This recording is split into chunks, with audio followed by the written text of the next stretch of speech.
اکثر بد کردار ہیں۔ کہو کیا میں تمہیں بتاؤں کہ اللہ کے ہاں اس سے بھی بدتر جزا پانے والے کون ہیں؟ وہ لوگ ہیں جن پر اللہ نے لعنت کی اور جن پر وہ غضبناک ہوا، اور جن کو ان میں سے بندر اور سور بنا دیا، اور جنہوں نے شیطان کی پرستش کی، ایسے لوگوں کا برا ٹھکانہ ہے اور وہ سیدھے رستے سے بہت دور ہیں۔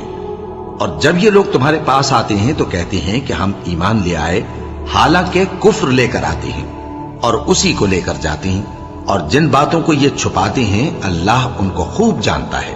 اور تم دیکھو گے کہ ان میں اکثر گناہ اور زیادتی اور حرام کھانے میں جلدی کر رہے ہیں۔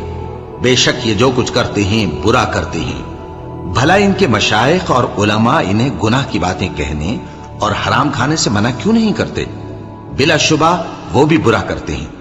اور یہود کہتے ہیں کہ اللہ کا ہاتھ بندھا ہوا ہے، یعنی اللہ بخیل ہے۔ انہی کے ہاتھ باندھے جائیں اور ایسا کہنے کے سبب ان پر لعنت ہو۔ اصل یہ ہے کہ اس کے دونوں ہاتھ کھلے ہیں، وہ جس طرح اور جتنا چاہتا ہے خرچ کرتا ہے۔ اور اے نبی، یہ کتاب جو تمہارے پروردگار کی طرف سے تم پر نازل ہوئی، اس سے ان میں سے اکثر کی شرارت اور انکار اور بڑھے گا، اور ہم نے ان کے درمیان عداوت اور دشمنی قیامت کے دن تک ڈال دی ہے۔ جب کبھی انہوں نے لڑائی کی آگ جلائی، اللہ نے اس کو بجھا دیا، اور یہ ملک میں فساد کے لیے دوڑتے پھرتے ہیں، اور اللہ فساد کرنے والوں کو دوست نہیں رکھتا۔